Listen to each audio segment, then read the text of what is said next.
আসসালামু আলাইকুম দর্শক। আজকে অনেক দিন পর আমি আবার সেই সাউথ সিটি থেকে আবার ভিডিও করতেছি।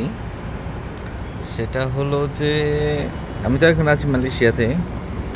আপনারা হয়তো বা সবাই জানেন যে মালয়েশিয়াতে বর্তমানে 2025। তো আজকে ঘটনার মধ্যে ঘটনা হলো আজকে আমার এক পিএইচডিধারী একজন মালয়েশিয়ান, মানে বাংলাদেশি মালয়েশিয়ান। তো ওনার সাথে আমার কথা হলো। উনি হলো দ্বৈত নাগরিকত্ব নিয়ে কাজ করে। ওনার হলো মালয়েশিয়ার সিটিজেন উনি।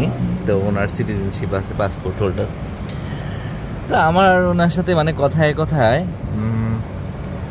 আমি যেহেতু স্টুডেন্ট, তো আমি যখন তাকে পরিচয় দিলাম যে আমি মালয়েশিয়াতে অ্যাজ এ স্টুডেন্ট হিসাবে আছি মালয়েশিয়াতে, আমি সিটি ইউনিভার্সিটিতে ব্যাচেলর করতেছি। তো তখন উনি কিন্তু সেই 1972 বা 1973-তে 1973 সালে উনি মালয়েশিয়াতে আসছিল প্রথমবারের মতো। তারপরে উনি চলে গিয়েছিল সুইজারল্যান্ডে বা ইউরোপের কান্ট্রি। তো সুইজারল্যান্ডে বলেন বা যে কোনো কান্ট্রিতেই বলেন, তো উনি আমাকে একটা কথা বললো যে বা ওনার যে বোন আছে, ওনার বোন কিন্তু আমেরিকাতে থাকে। তো উনি আমাকে বললো যে ওনার বোন আমেরিকাতে থাকে। তো সেক্ষেত্রে ওনার বোনও চলে গিয়েছিল প্রায় 1962 বা 63 সালের ওইদিকে, ওনার বড় বোন। তো উনি জাস্ট আমাকে একটা জিনিস অনেক কষ্ট করে মেনশন করার চেষ্টা করতেছিল যে আগের যে দিনগুলো ছিল, আগের যে দিনের আমাদের ঢাকা ইউনিভার্সিটি বলেন বা রাজশাহী ইউনিভার্সিটি বলেন, উনি তো ঢাকা ইউনিভার্সিটিতে মাস্টার্স করতেছিল।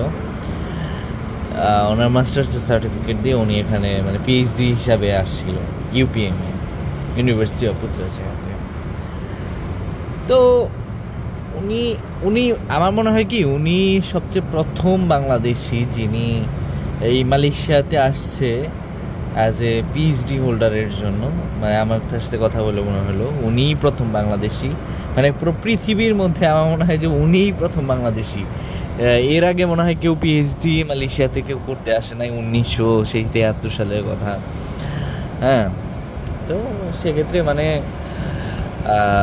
ওনার সাথে যখন কথা হইতেছিল তখন উনি আমাকে যখন এই কথাটা বললো যে সেই সময়ের যে ডিগ্রি, সেই সময়ের যে সার্টিফিকেট, যখন মালয়েশিয়াতে বাংলাদেশের যে ভার্সিটিগুলোর ঢাকা বিশ্ববিদ্যালয়ের যে সার্টিফিকেট, সনদপত্র বা মান,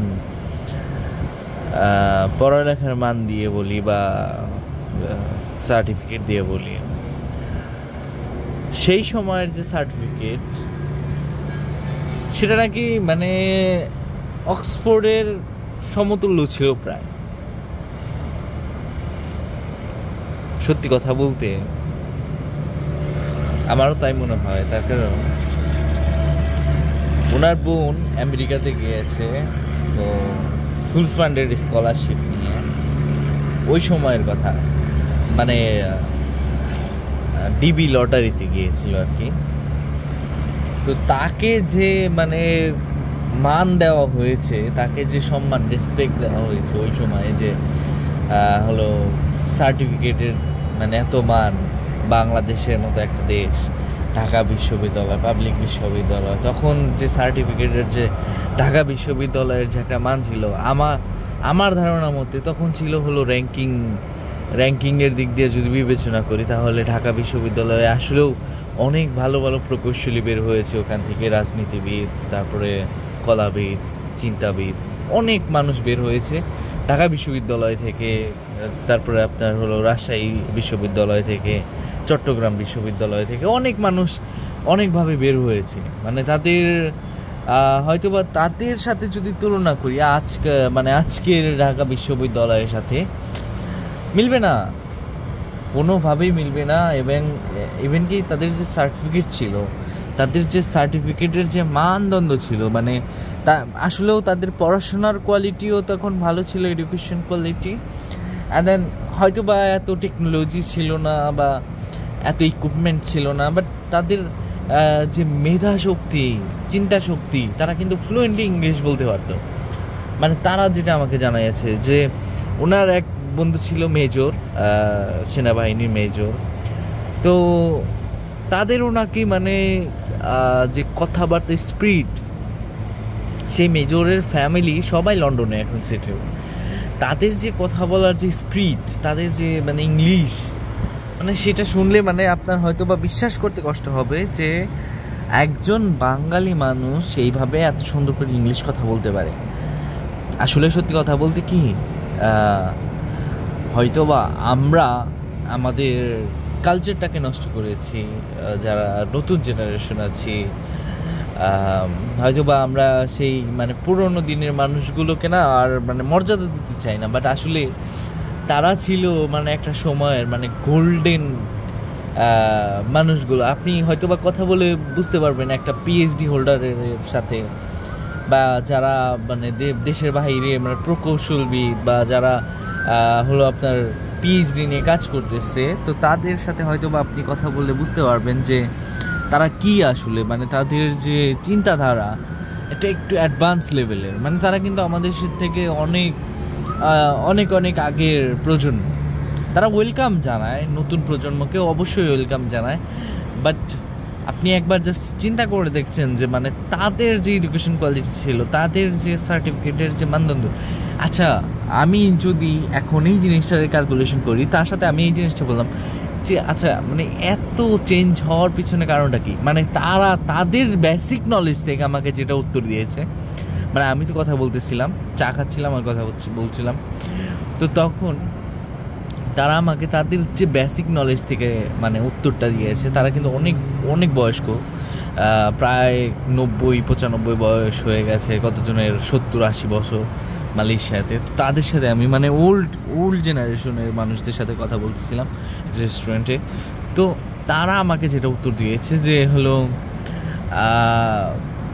একটা সময় ছিল মানে বাঙালি সংখ্যায় খুবই কম ছিল বিদেশে আসার প্রবণতা। সত্যি কথা বলতে খুবই খুবই সত্যি কথা, যেটা বাঙালি বিদেশ যেত না মানে ওই টাইমে 1973-74 সালে বা 1980 সালের কথা যদি বলি, বাংলাদেশ ছিল একটি সমৃদ্ধশালী একটা দেশ, যে দেশের মানে টাকার মান খুবই ভালো ছিল, ইভেন কি লাইফস্টাইলও খুব ভালো ছিল, মানুষের প্রতি আন্তরিক ছিল, গ্রামগঞ্জের মানুষ প্রচুর আন্তরিক ছিল, কেউ সবাই সবার বিপদে মানে ঝাঁপিয়ে পড়তো। এখন যেমন বাবার সাথে চাচার সাথে জমি নিয়ে বিরোধ লাগে, ভাই ভাইয়ের মধ্যে বিরোধ জমি নিয়ে, তখন ছিল মানুষ মানে এক ভাই আরেক ভাইকে দান করে দিত, জমি জায়গা বা যে কোনো জিনিস, অর্থ সম্পদ, মানে তারা বিলিয়ে দিত, সোনা গয়না অনেক কিছু তারা বিলিয়ে দিত, সাপোর্ট দিত আরেকজন মানুষকে।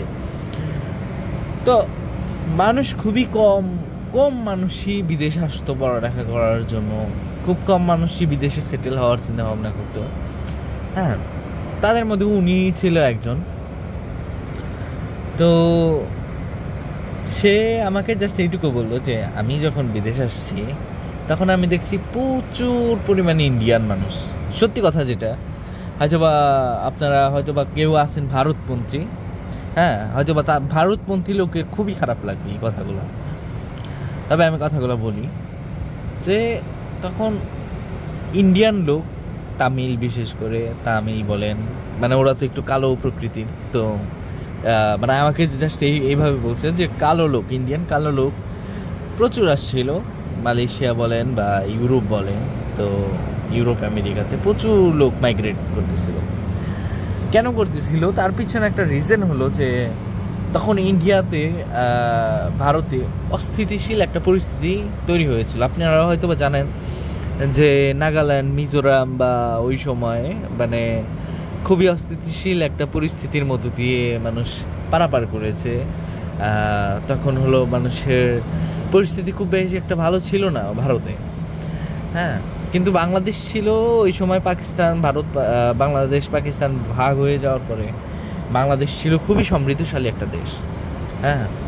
নেই স্বৈরাচার চারক শাসকের শাসন, নেই কোনো ঝামেলা, নেই কোনো বিবাদ, মানুষ যাই হোক না কেন মানুষের সাথে খুব ভালো ব্যবহার আচরণ, নাই খুন খারাপি আসলে মানে আমাকে উনি যেটা বললো, খুন খারাপি আসলে শুরুই হয়েছে হলো 2000 সালের পর থেকে। 2000-এর পর থেকেই হলো খুন খারাপি বা মানুষের মধ্যে রাহাজারি, বিশৃঙ্খলা, এইসব জিনিসগুলো স্টার্টিংই হলো 2000 সাল।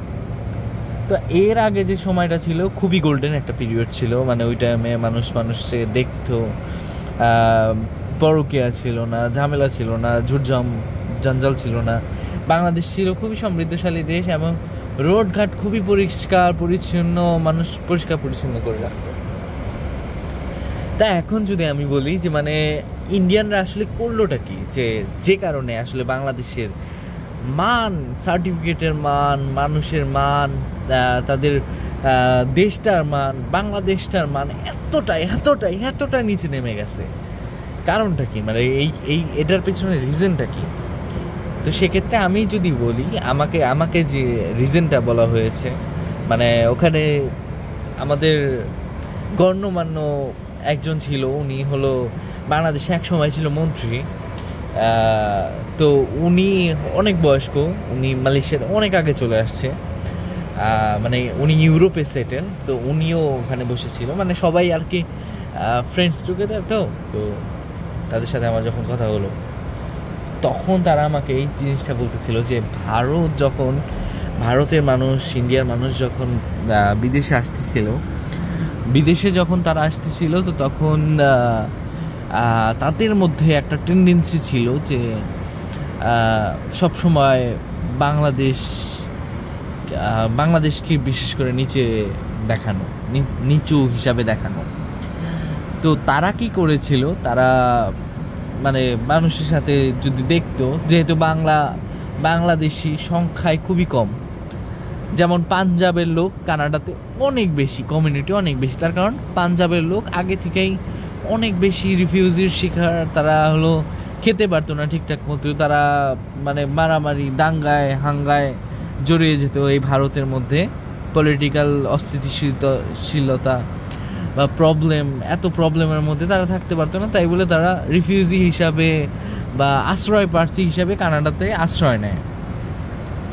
তো তারা কানাডাতে গিয়ে যে 2-1 যে বাংলাদেশি, খুবই কম বাংলাদেশি, মানে ওই সংখ্যায় যদি বলি, মানে যেখানে ভারতের মানুষ ছিল প্রায় 10,000, সেখানে বাংলাদেশি পাওয়া যেত হয়তো বা 2-4টা বাঙালি পাওয়া যেত, খুব বেশি হইলে, মানে খুঁজেও পাওয়া যেত না হারিকেন দিয়ে।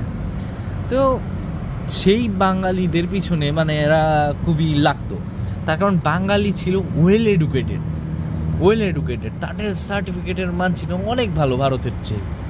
ভারতের বড় বড় বিশ্ববিদ্যালয়ের, মানে বড় যে মাদ্রাসের মতো, বা দিল্লির বড় বড় বিশ্ববিদ্যালয় বা মুম্বাইয়ের বড় বড় বিশ্ববিদ্যালয়ের চেয়ে বাংলাদেশের সার্টিফিকেটের, সাধারণ স্কুলের বা ইউনিভার্সিটির সার্টিফিকেটের মান ছিল তার চেয়ে মানে দ্বিগুণ এরকম।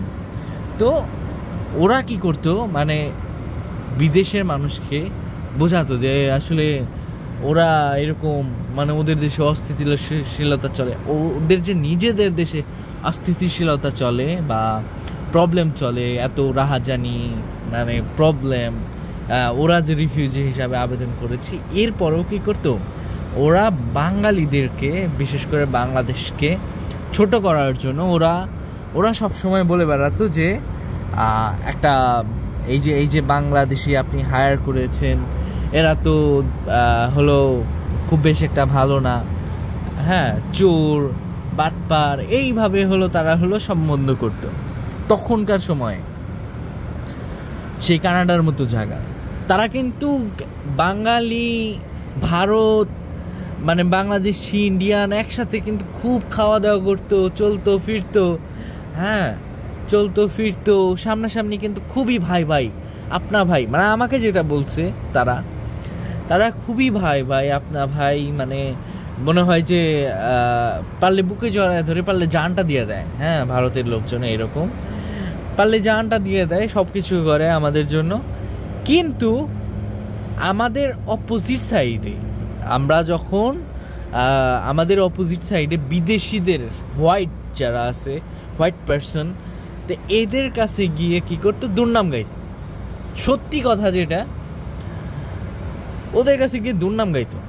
যখন ওরা একজন ভারতীয় বাংলাদেশি নিয়ে যখন দুর্নাম গাইবে বিদেশির কাছে, যখন সবাই মিলে দুর্নাম গাইবে, বিকজ রিফিউজির সংখ্যা তো অনেক বেশি, ভারতের সংখ্যা ছিল অনেক বেশি বিদেশে, সেখানে বাংলাদেশি ছিল 1-2 জন, হাতে গোনা 3 জন, হারিকেন দিয়েও খুঁজে পাওয়া যেত না, হয়তো বা একজন থাকে এই সিটিতে আরেকজন থাকে ওই সিটিতে। তো সেক্ষেত্রে একজন যে বাঙালি যে নিয়োগ দিছে কাজে, যে কোনো একটা কাজে হয়তো বা বড় একটা পজিশনে কাজ করে, তো তখন ভারতীয়রা সবাই মিলে পিছনে লাগতো। সবাই মিলে যখন পিছনে লাগতো তখন দুর্বিষহ একটা অবস্থা হয়ে যেত একজন বাঙালি। তো ভারতীয়রা এইভাবে বাঙালিরা সবসময় বিদেশের মাটিতে ছোট করে আসতেছে, এখনও আসে, এখন আপনি যদি মানে ভারতীয় দেখেন, ইন্ডিয়ান যদি দেখেন যে কোনো একটা রেস্টুরেন্টে, আরে মানে বাঙালি হায়ার করছে, হ্যাঁ বাঙালি বস্তি এরকম কিছু একটা বলে, খ্যাত, মানে ওদের কালচারে ঠিক নাই, ওদের পলিটিক্যাল অস্থিতিশীলতা এখন চলে, এটা আমি মানি, এটা স্বীকার করি। কিন্তু তখন বাংলাদেশ এত সমৃদ্ধশালী ছিল, তখন কেন আপনারা মানে এই বাংলাদেশকে এত পচাইছে? যার কারণে আজকে আমাদের এই পরিস্থিতি, যার কারণে অবশ্যই আজকে এই পরিস্থিতির কারণ একটা মাত্র দেশ দায়ী, সেটা হলো ভারত। কারণ তখনকার সময়ে যদি ভারত যদি এইভাবে যদি বিদেশের মাটিতে আমাদেরকে হেয় না করতো, আমাদেরকে ছোট না করতো, তাহলে আমাদের হয়তো বা এই পরিস্থিতি আজকে দেখতে হইতো না। সত্যি কথা, আমাদের হয়তো বা আজকে এই পরিস্থিতি দেখতে হইতো না। হয়তো বা আমরা ভারতের চেয়ে বেশি মানে সমৃদ্ধশালী থাকতে পারতাম। তার কারণ বিদেশের মাটিতে যখন আমেরিকা, ইউনেস্কো বা ইউরোপ বা ভালো একটা অর্গানাইজেশন যখন কাজ করে, তখন কি করতো, ভারত কিন্তু একটা সিস্টেমেটিকলি ওয়েতে তারা কিন্তু ডোনেশন চাইতো। কীভাবে চাইতো? তারা বলতো কি, বাংলাদেশ হলো খুবই একটা খারাপ একটা দেশ, হ্যাঁ, বাংলাদেশে গুম, রাহাজানি, হত্যা অনেক কিছু চলে, তো আপনারা ওখানে যেটাই করেন আর কি, ডোনেশন দেন, ওইটা বাংলাদেশে করবেন না। তার কারণ ওখানে যদি বাংলাদেশে যদি আপনারা যান, তাহলে হয়তো বা গুম, ধর্ষণ বা এরকম শিকার হতে পারেন। তো সেক্ষেত্রে ওরা কী করতো, ওইভাবে মানুষকে ডিমোটিভেট করতো। তখন বলতো যে ভারতে অনেক প্রদেশ আছে, যেসব প্রদেশে আপনার খুবই খারাপ অবস্থা, ওইসব মানুষকে একটু সাহায্য করা দরকার, ওইসব মানুষকে একটু দেখা দরকার, হ্যাঁ, আপনি যদি সাহায্য দেন, হয়তো বা দেখা গেছে যে ভারত ইনশাল্লাহ নেক্সট টাইম অনেক বেটার হবে, এই দেশের পাশে দাঁড়াবে, এই দেশের মানুষের পাশে দাঁড়াবে, কম পয়সায়, যেমন আমরা যেভাবে আপনার কোম্পানিতে কম পয়সায় কাজ করি, তো ওইভাবে আরও লোকজন আসবে, কম পয়সায় কাজ করবে, ইউরোপ আরও বেশি সমৃদ্ধশালী দেশ হবে, আমেরিকা আরও সমৃদ্ধশালী দেশ হবে। তো এইভাবে তারা কী করতো, মানে সুবিধা নিত ওই ইউরোপ, আমেরিকা বা মালয়েশিয়া বলেন বা সাউথ ইস্ট এশিয়া, এইসব কান্ট্রিগুলো থেকে মানে সুবিধা নিত কেউ সিস্টেমেটিকলি। আমি বলছি না যে তার কারণ তারা কিন্তু ডিরেক্টলি কিন্তু বলতে পারবে না যে হলো বাংলাদেশ খারাপ। যদি ওইভাবে বলে তাহলে তো বাংলাদেশে গিয়ে দেখা যাচ্ছে মানে একটা অস্থিতিশীল একটা পরিস্থিতি তৈরি করবে। তো সেক্ষেত্রে মানে বাংলাদেশিকে ছোট করার জন্য মানে খুবই সিস্টেমেটিকলি তারা হলো এই জিনিসগুলো করতো। আর বাংলাদেশির সাথে হেসে খেলে কথা বলতো, সুনাম গাইতো। তো তখন দেখা গেছে যে বাংলাদেশি ঠিকই মনে করতো যে না, ও তো আমার বন্ধু, ও তো মেরা ভাই হে, মানে ইন্ডিয়ান ভাষায় যেটা বলে আর কি, ও তো আপনা ভাই হে, মেরা ভাই হে। তো মানে কি যে একটা অবস্থা, তারা হয়তো ভারতকে আপন করে নিত সবসময়। তো যখন তারা ভারতকে আপন করে নিচ্ছে, আর এদিক দিয়ে ভারত আরেক দিক দিয়ে বাস দিচ্ছে বাংলাদেশকে, হ্যাঁ, যে কোনো জিনিস বলেন যে মানে ভালো যে অপরচুনিটিগুলা, এগুলা কিন্তু বাংলাদেশিদের বিল্ড আপ করতে দিত না। তারা কি করতো, বাংলাদেশিদের কাছ থেকে হয়তো বা ধার কর্জ করে নিত টাকা পয়সা, বিদেশের মাটিতেও ধার কর্জ করে টাকা পয়সা নিয়ে ওখানে বিদেশে বড় বড় বিজনেস দাঁড় করে ফেলতো। ইউরোপিয়ান আমেরিকানদের কাছ থেকে নিয়ে ওরা বড় বড় বিজনেস ইউরোপে দাঁড় করে ফেলতো। মানে খুবই খুবই খুবই মানে স্বার্থলোভী একটা জাতি ছিল মানে ভারত তখন থেকেই।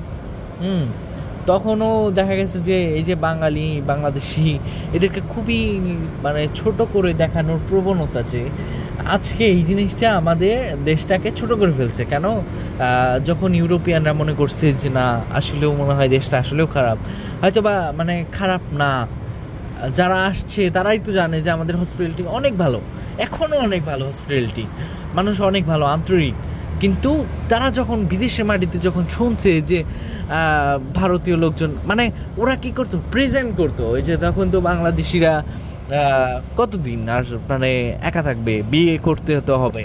তো যখন বাংলাদেশিরা বিদেশিকে বিয়ে করতো, কোনো একটা বিদেশি ফরেনারকে, তো হয়তো বা দেখা গেছে যে মিল অমিলের কারণে হয়তো বা কোনো একটা বাংলাদেশি একজনকে ছাড়ছে। অথচ আমি আপনাকে বলবো, ভারতীয়রা, ইন্ডিয়ানরা কিন্তু জনে জনে মেয়েদেরকে বিয়ে করতেছে, শ্লীলতাহানি করতেছে, ছেড়ে দিচ্ছে, তারপরে তার মার সাথে সম্পর্ক, মানে যে বউ তার মায়ের সাথে সম্পর্ক করতেছে, হয়তো বা বউয়ের বোনের সাথে সম্পর্ক করতেছে। এইভাবে কিন্তু অনেক অনেক দুশ্চরিত্র একটা জাতি ছিল হলো ইন্ডিয়া। তো তখন থেকে এই দেখা গেছে যে এই মানে অবৈধ সম্পর্কে লিপ্ত হওয়ার প্রবণতা বেশি ছিল হলো ভারতীয়দের।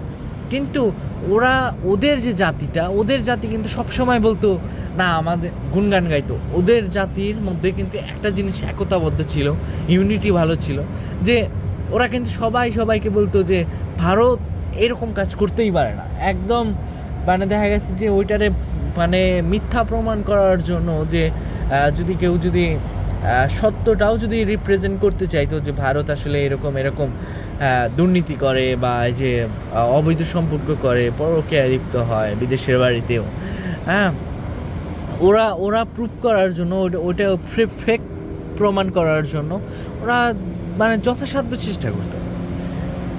কিন্তু বাংলাদেশিরা হলো মানে সেই আগে থেকেই একটা লেজি একটা জাতি। তো তারা হয়তো বা দেখা গেছে যে ওগুলা নিয়ে খুব বেশি মাথা কামাইতো না, বা বিদেশ থেকে হয়তো বা যখন বাংলাদেশে চলে যেত, তো তখন দেখা গেছে যে তারা যখন চলে গেছে তখন তো তারা দেখা গেছে তাদের বউ সন্তান ফেলে রেখে গেছে। তো ওই খবরটাকে কী করতো, সবার সামনে একদম হাইলাইট করে রিপ্রেজেন্ট করতো, যে এই যে দেখো বাঙালি, এই দেখো বাঙালি, এই দেখো বাঙালি, এই দেখো বাঙালি এটা করে ফেলছে, এই দেখো বাঙালি কি বিশাল খবর, এই দেখো বাঙালি এই বিশ্বে এরকম অরাজকতা সৃষ্টি করছে, অবৈধ সম্পর্ক, এই দেখো বাঙালি এই মানুষটাকে রেখে চলে গেছে, এই দেখো বাঙালি এই দোকানে বাকি খেয়েছিল, এই দেখো বাঙালি এই যে এইভাবে পরিবেশ নষ্ট করেছে। হ্যাঁ, তো এইভাবে রিপ্রেজেন্ট করতে করতে বাঙালি জাতিটাকে একদম হেয় মানে নিম্ন পর্যায়ে নিয়ে গেছে হলো ভারত। অথচ ভারত এখন কিন্তু ঠিকই সেই উচ্চ পর্যায়ে আছে। হ্যাঁ, কিন্তু ভারতের মানুষগুলো যে কীরকম ক্লেভার, তাদের যে মানে পিছনের যে লুকটা আছে, কি যারা চিনতে পেরেছে তারাই শুধু ভালো বলতে পারবে যে তারা আসলে কি, তাদের চরিত্র, তাদের বিহেভিয়ার, এইসব জিনিসগুলো যে আসলে কি, যারা জানে তারা তো জানে, তাদেরকে আর তো নতুন করে বলতে হবে না। এখন তো মানুষের সামনে সত্য উন্মোচন হচ্ছে, মানুষ দেখতেছে যে আসলে ভারত কি কত ধরনের বাস দিচ্ছে বাংলাদেশকে, কীরকম জাতি। বাট এই সত্যটা হয়তো বা মানুষের অচিরেই হয়তো বা হারিয়ে যেত। হ্যাঁ, আমরা বাঙালি স্টুডেন্টরা যারা আছি বিদেশের বাড়িতে, আমরা হয়তো বা মনে করি যে না, ঢাকা ইউনিভার্সিটির কীভাবে অক্সফোর্ডের সমানে টক্কর দিতে পারে, কীভাবে এত ভালো হইতে পারে। বাট আসলে বিলিভ মি, ট্রাস্ট মি, যে ওই সময় কিন্তু বাংলাদেশের মান কিন্তু খুবই ভালো ছিল। বাট একমাত্র কারণ, মানে এই পিছিয়ে যাওয়ার পিছনে একমাত্র কারণ হলো ভারতীয়। হ্যাঁ, ওই ভারতীয়রা, এই যে ইন্ডিয়ানরা হিন্দি ভাষায় বলে মানুষকে খুবই খারাপভাবে রিপ্রেজেন্ট করছে। ওই সময় আমাদের বাংলা ভাষাভাষী যে ওয়েস্ট বেঙ্গল ছিল, এরা খুবই পিছনে লাগতো আমাদের। তো একসময় এরা এরকম ছিল না, ওয়েস্ট বেঙ্গলের খুব বেশি একটা মানুষ এরকম স্বার্থলোভী যে ছিল এরকম না। বাট ওরা কিন্তু খবরগুলো কিন্তু পাচার করতো। ওই যে ইন্ডিয়ান যারা হিন্দি ভাষাভাষী ছিল তাদের কাছে খুব খারাপভাবে রিপ্রেজেন্ট করতো, তারাও গিয়ে আবার আরেকজনকে রিপ্রেজেন্ট করতো, মানে কানাঘুষা চলতেই থাকতো ইন্ডিয়ার মানুষদের মধ্যে। আমাদের কিন্তু এই সিরিয়াল দেখা, এই যে স্টার জলসা, জি বাংলা, এগুলো ছিল না। এগুলা নিয়েই আসে যে ঝামেলা সৃষ্টি করার জন্য নিয়ে আসে হলো ভারত। এগুলা তার কারণ তাদের মধ্যে এই যে একজন আরেকজনের বিপক্ষে গিয়ে কথা বলা, হ্যাঁ, মায়ের সাথে বৌমার ঝামেলা সৃষ্টি করার ওয়ে বা কীভাবে কী করতে হবে, এগুলা সব কিছু হলো তারা খুব ভালো জানে। হ্যাঁ, তো তারা যেহেতু ভালো জানে, তো তারা দেখা গেছে যে এই সব বিষয়ে মানে খুবই এক্সপার্ট। তাদেরকে দেখলেই তো বোঝা যায় যে তারা কী কী করতে পারে আর কী কী করতে পারে না। হ্যাঁ, তো তারা বিদেশের মাটিতে আসলে বাঙালিকে আজকে খুবই খুবই হেয় করছে। এই যে যেমন মালয়েশিয়ার কথাই যদি বলি, একটা সময় বাংলাদেশের যে আমাদের যে প্রধানমন্ত্রী ছিল, উনি নাকি বলেছিল যে হলো আমাদের দেশে নাকি কোনো গরিব নাই, হ্যাঁ, বা দরিদ্র নাই, 2000 সালের কথা। তো তখনও যদি মালয়েশিয়াতে যদি কিছু মানুষও যদি আসতো, হয়তো বা আমরা পলিটিক্যালি স্ট্যাবলিশ হইতে পারতাম। আমরা যদি সত্যি কথা বলি আমাদের বাঙালি ভাইদের উদ্দেশ্যে, যারা প্রবাসের মাটিতে আছেন, চেষ্টা করবেন বড় একটা পর্যায়ে যাইতে। সত্যি কথা, আপনাদের মধ্যে একটু জিদ থাকা দরকার, হয়তো বা একটা ইউনিটি থাকা দরকার। বাঙালির মধ্যে বাস না দেন। হ্যাঁ, এই বাঙালির মধ্যে বাস না দেন। তার কারণ সব বাঙালি কী করে চেষ্টা করে কি ক্লিনার হবে, ওয়েটার হবে, মানে নিচু লেভেলের পজিশনের যে কাজগুলো আছে এগুলা করার পিছনে হলো বাঙালির প্রবণতা অনেক বেশি, অনেক হারে বেশি। বাট আপনি হয়তো বা দেখতে পারবেন যে ইন্ডিয়ানরা এরা কখনোই মানে নিচু যে জবগুলো এগুলোর প্রতি খুব বেশি একটা মানে আকর্ষণ করে এরকম কোনো কিছু না। সবসময় চেষ্টা করে যে হলো ভালো যে জব, বড় পজিশনে, এটার মার্কেটিং ডিপার্টমেন্টে কাজ করবো, এটার ম্যানেজমেন্টে কাজ করবো, এটার ম্যানেজারিয়াল পজিশনে কাজ করবো, এইরকম চিন্তা ভাবনা তাদের মধ্যে খুবই প্রবল। আমি বলবো কি আমাদের বাঙালি ভাইদেরকে দয়া করে হাত জোর করে বলতেছি যে দেখেন, মালয়েশিয়া হোক আর পৃথিবীর যে কোনো প্রান্তে হোক, চেষ্টা করবেন যে পলিটিক্যালি স্টাবলিশ হইতে। বিদেশের যে রাজনৈতিক দলগুলো আছে, ওই রাজনৈতিক দলগুলোর সাথে থেকে ভালো রকমভাবে রাজনৈতিক প্রেক্ষাপটটাকে স্টাবলিশ করার জন্য। আমাদের বাংলাদেশে আমরা প্রচুর রাজনৈতিক পার্টি আছে, আমার দরকার নাই বাংলাদেশ নিয়ে ভাবার। সত্যি কথা, বাংলাদেশের রাজনৈতিক দল নিয়ে আমাদের ভাবার দরকার নাই, কোনোভাবেই দরকার নাই। আমরা ভাববো যারা বিদেশে আসছি, যারা মালয়েশিয়াতে আসছি, তারা মালয়েশিয়ান পার্টির সাথে কীভাবে যুক্ত হওয়া যায়, মালয়েশিয়ান পার্টির সাথে কীভাবে যুক্ত হয়ে কীভাবে গভর্নমেন্টের সাথে কাজ করা যায়, একসাথে থেকে কীভাবে একই চেয়ারে বসা যায়, গভর্নমেন্টের পাশাপাশি চেয়ারে বসা যায়। এইরকম চিন্তাভাবনা যখন বাঙালির মাথায় আসবে, তখন আমি ইনশাআল্লাহ দোয়া করি পুরো পৃথিবীর মধ্যে বাঙালি জাতি হবে শ্রেষ্ঠ একটা জাতি। এখনই সময়, হয়তোবা আমাদের সময় চলে যাবে, হয়তোবা এই কথাগুলো কেউ শুনবে না, আমাদের হয়তো সময় চলে যাবে। একটা সময় আসবে যে মানে কেউ কারোর কথার মানে ভিত্তি দেবে না, দাম দিবে না। তা আমি বলবো এখনই সময়, আপনারা চেষ্টা করুন যে পার্টির হয়ে, মালয়েশিয়ান যে বড় পার্টির হয়ে কাজ করা, বড় পলিটিক্যাল পার্টি, এদের হয়ে কাজ করা, বা আরও যে মানে ইউরোপ আমেরিকার কথা বলেন, এই যে যেমন ইন্ডিয়ার মানুষ কিন্তু এই যে কানাডাতে প্রধানমন্ত্রী হওয়ার পর্যন্ত চেষ্টা করে। একটা মেয়ে মানুষ ইন্ডিয়ার বংশোদ্ভূত, কানাডাতে সেটেল, 4-5 বছর 10 বছর থেকে তারা কানাডার প্রধানমন্ত্রী হওয়ার চেষ্টা করে, যেখানে কানাডার প্রধানমন্ত্রী হওয়ার চেষ্টা করে।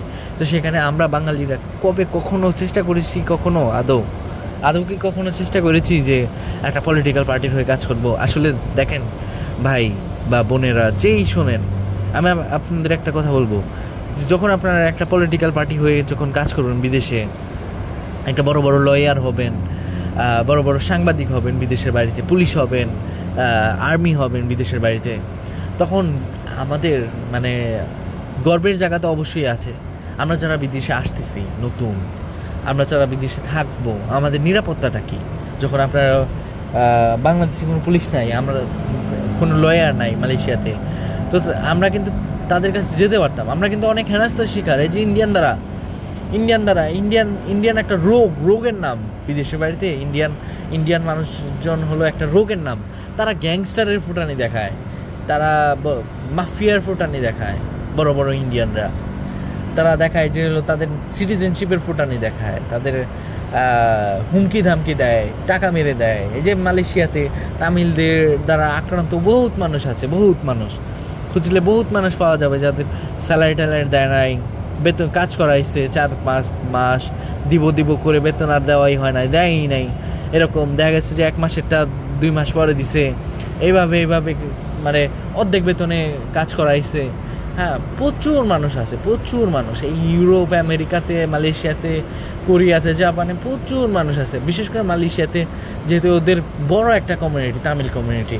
আর কালো মানুষ বলতেই খারাপ, মানে বিশেষ করে তামিল কালো একদম এত খারাপ মানুষ আসলে, যা তামিল শুধু বলবো না, প্রত্যেকটা ইন্ডিয়ান একটু আপনারা একটু নজর দিবেন। ইন্ডিয়ান মানুষদের থেকে একটু দূরে থাকার চেষ্টা করবেন, অনেক ভালো থাকবেন। আশা করি অনেক ভালো থাকবেন, জানেন। তো আমার কথা হলো, প্রত্যেকটা বাঙালিকে আমি রিকোয়েস্ট করি, হাত জোর করে, পা জোর করে, ভাই চেষ্টা করবেন যে বিদেশের বাড়িতে একটা পলিটিক্যাল পার্টি দাঁড়া করানোর, বা যদি সেটাও না হয় আপাতত একটা পলিটিক্যাল পার্টির হয়ে কাজ করে না কেন ভাই? এমন যে না যে আপনার টাকা পয়সা আপনি পাইতেছেন না। চেষ্টা করলে ভাই সব মিলে আমার বোনরা, আমার ভাইরা, আমি সবাইকে বলবো চেষ্টা করেন, সব পাবেন ইনশাল্লাহ। আল্লাহ আছে, সব পাবেন। আমার উপরে আল্লাহ আছে, আপনাদের উপরেও আল্লাহ আছে। সবাইকে আল্লাহ অবশ্যই দেখতেছে যে আমরা যে কতটা মানে খারাপ পজিশনে আছি বিদেশের বাড়িতে। আমাদের মালয়েশিয়াতে যেমন ক্লিনার, এই কনস্ট্রাকশন ছাড়া বাঙালি পাওয়াই যায় না, দুষ্কর। ইতালি বলেন, ইউরোপ বলেন, আমেরিকা বলেন, সব ক্লিনার, কিচেনে মিচেনে কাজ করতেছে, ওই হিডেন চিকেন একটা অবস্থা। হ্যাঁ ভাই, একটা পলিটিক্যাল পার্টির মধ্যে কাজ করেন ভাই, দেখবেন কি যে আমাদের বাংলাদেশ, আপনি যখন একটা বিদেশের বাড়িতে পলিটিক্যাল পার্টি নিয়ে যখন কাজ করবেন, তখন দেখবেন যে বাঙালির মতো শ্রেষ্ঠ জাতি হয় না। এত অমায়িক ব্যবহার, এত অমায়িক মানুষজন। যখন আপনি একটা পলিটিক্যাল পার্টি নিয়ে কাজ করবেন, দেখবেন যে একটা খুব ভালো একটা কমিউনিটি বেস তৈরি হবে, আপনার খুব ভালো কমিউনিটি বেস তৈরি হবে বিদেশের বাড়িতে। হ্যাঁ, পলিটিক্যাল পার্টির এগেনস্টে অনেক ভালো মানুষ থাকবে আপনার পিছনে। আপনি একটা বাঙালি একটা কমিউনিটির সাথে ভালো কানেকশন তৈরি করতে পারবেন, বাঙালিদের নিয়ে কাজ করতে পারবেন বিদেশের বাড়িতে। হ্যাঁ, দেশের মধ্যে যা ডোনেশন দিতে পারবেন, অনেক ভালো কাজ করতে পারবেন আপনি আপনার জীবনে, যেটা মানে চিরজীবনের, মানে কবি কাজী নজরুল ইসলাম, রবীন্দ্রনাথের চেয়েও আপনাদের নাম বেশি স্মরণীয় হয়ে থাকবে। এই কথাগুলো হয়তো বা কেউ বলে না, বাট আমি আপনাকে বললাম ভাই, বুঝছেন ভাই বা বোন, যেই শুনেন, আপনারা একটু কাজ করেন। দেশে কি করবেন? দেশে রাজনীতি করে ভাই লাভ নাই। এত রাজনীতির মধ্যে এত মানে গিঞ্জি করে লাভ নাই। দেশের বাইরে রাজনীতি করেন, একটু রাজনীতি করেন, পলিটিক্যাল পার্টির মধ্যে দাঁড়ান, ভালো চেষ্টা। একটা সময় গিয়ে দেখবেন যে আপনারা, আমি দোয়া করি, বা আমাদের সবগুলো বাঙালি মানুষ দোয়া করবে আপনাদের পিছনে, যে একটা সময় আপনি গভর্নমেন্টও হইতে পারবেন, যদি আল্লাহ রাখে। আসলেও হওয়া সম্ভব না যে তা না, অবশ্যই হওয়া সম্ভব। ইদানিং তো মনে করেন যে আমরা বাংলাদেশকে মানে যেভাবে রিপ্রেজেন্ট করতেছি, ইউটিউবে গেলে, ফেসবুকে গেলে আমরা হিরো আলমটা দেখি। হ্যাঁ, আসলেও মানে যেটা আমাদের সাংবাদিকরা আমাদের যে জিনিসগুলো রিপ্রেজেন্ট করে, অথচ কিন্তু এই জিনিসগুলো কিন্তু কেউ কখনো এসে বলে না যে এই যে রুমানা পইরা রয়েছে, এই যে বড় মৌসুমি, এই বড় অ্যাক্টর পইরা রয়েছে, তাদেরকে নিয়ে কেউ কাজ করতে চায় না। কাজ করে কাদের নিয়ে? ওই হিরো আলম রে সারাদিন লাইভে দেখাবে সাংবাদিকরা, আর কয়েকজন কন্টেন্ট ক্রিয়েটররা তো আছেই, ওগুলার কন্টেন্ট ক্রিয়েটর না তো ছাপরি টিকটকার এগুলা বলে আর কি।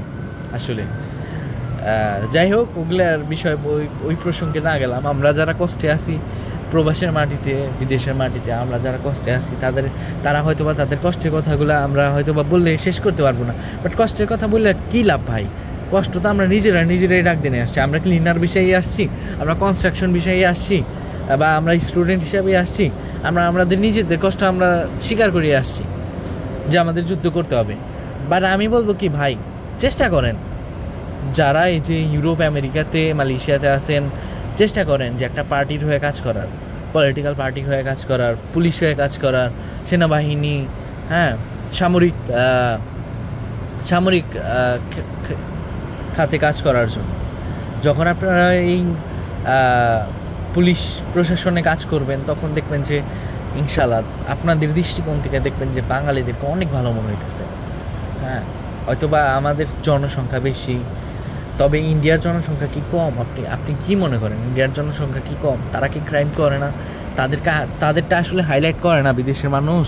বিদেশের যে পলিটিক্যাল পার্টিগুলো আছে তারা তাদেরকে হাইলাইট করে না, তার কারণ তাদেরও পলিটিক্যাল পার্টি আছে, তাদেরও ওই যে চেলাপেলা আছে, তো তারা তাদেরকে হাইলাইট করে না। তারা শুধু বাঙালিকে হাইলাইট করে দেখায়, এই বাঙালি এই যে এটা করে ফেলছে, এই বাঙালি বিদেশে মার্ডার করে ফেলছে, এই এটা করে ফেলছে, ওটা করে ফেলছে।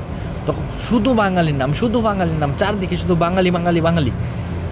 কিন্তু এই জিনিসটা হয়েছে শুধুমাত্র একমাত্র ইন্ডিয়ার কারণেই। দেখবেন যে ইন্ডিয়ান মানুষ গ্যাংস্টার, এই মালয়েশিয়াতে বড় বড় গ্যাংস্টার, বড় বড় বিদেশের মাটিতে অনেক বড় বড় ইন্ডিয়ার মানুষ গ্যাংস্টারিজম করতেছে, মাফিয়া, বড় বড় খুন খারাপি, দিনের পর দিন প্রতিদিন ধর্ষণ, মানে খুন খারাপি হাজারি বিদেশের মাটিতে করে বেড়াইতেছে। বিদেশের মাটিতে, দেশের মাটির কথা তো বাদ দিয়ে দিলাম, বিদেশের মাটিতে করতেছে। তো তাদেরকে কি চোখে পড়ে না? আসলে তাদের নিয়ে কেউ কথা বলেই না, বলবে কেমনি? তার কারণ হলো তারা হলো ওই যে পলিটিক্যাল পার্টিগুলো চালাফেলা।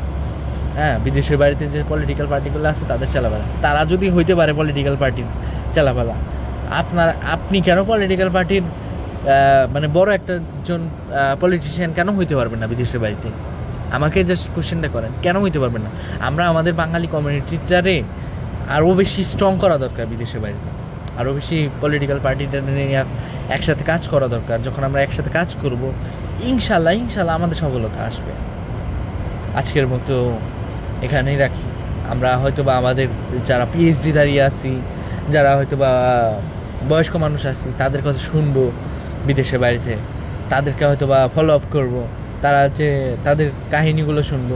তাদেরও ভালো লাগে যখন তারা এরকম কথাগুলো বলে, হ্যাঁ, তাদের হিস্ট্রিগুলো শোনায় আমাদেরকে।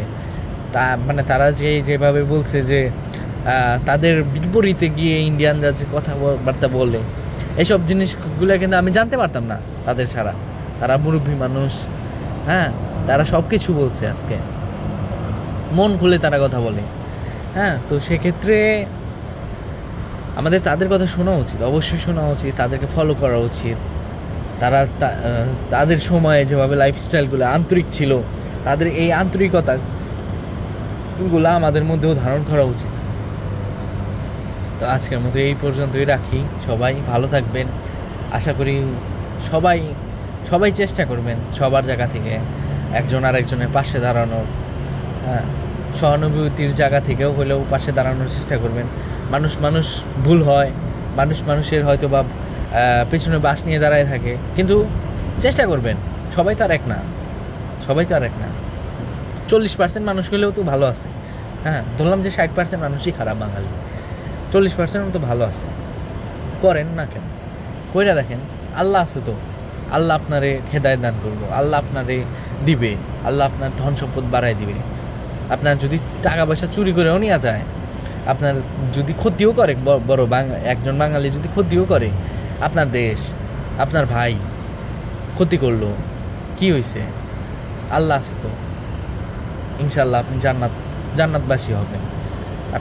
আপনার যদি কিছু হয়ে যায়, আপনি জান্নাতে যেতে পারবেন।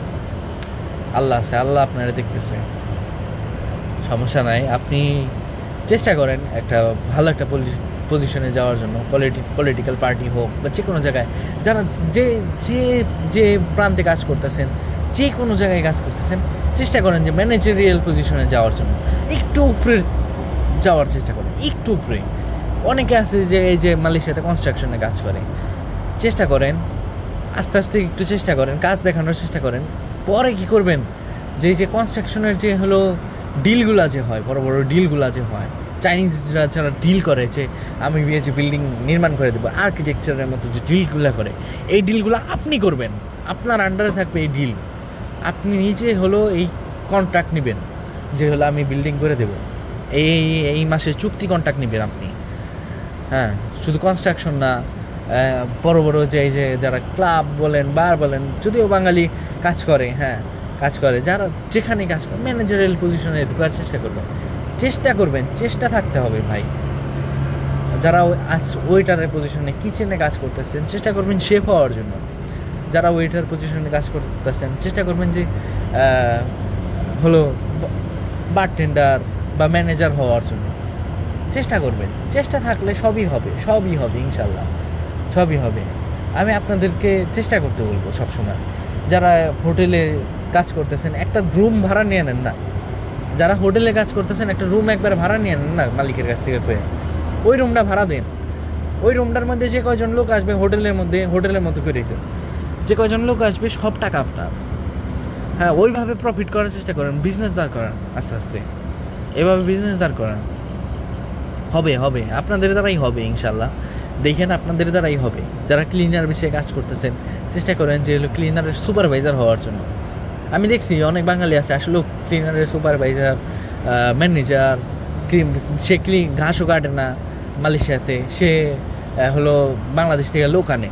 হ্যাঁ, এক সময় সে ঘাস কাটতো, সে ইংলিশও কথা ঠিকঠাক মতো বলতে পারে না, অথচ সে এখন বর্তমানে সে বাংলাদেশ থেকে লোক আনে, কি সে হলো কন্ট্যাক্ট দেয়। হ্যাঁ, ঘাস কাটা কন্ট্যাক্ট দেয় মানুষকে।